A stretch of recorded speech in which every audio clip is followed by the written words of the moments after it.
Solga, Ivy Masters Learning Center and IvyMasters.com. And today we're going to look at the third question from Digital SAT Test 3, Module 2B. There's a hard set of math questions.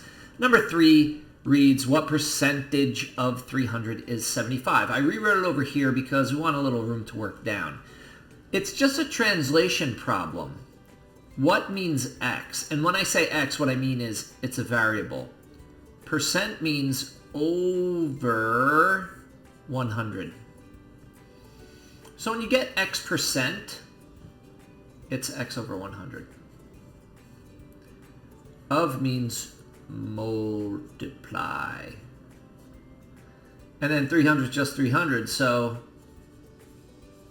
it's going to be X over 100 times 300 is means equals, and then you got your 75. So if you know how to translate this, that's it. And you don't even have to do the math for it. Just throw it into Desmos. Solving for a single variable in Desmos. If you're using an X or a Y, you need an X1 or Y1 because X and Y are reserved for the graph.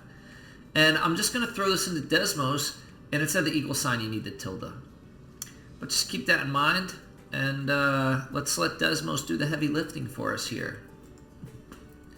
So we've got X1 over 100, and then we've got times 300, tilde,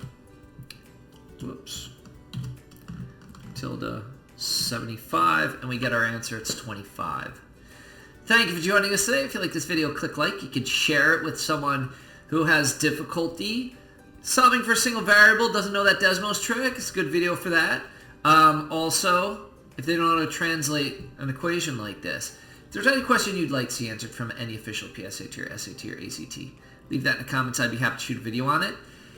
Check out our 1-minute videos. If you go to YouTube, Ivy Masters Learning Center, go to the playlist. You're going to find the shorter videos just below these longer videos. And make sure you click subscribe and check out this other translation question. Have a great day.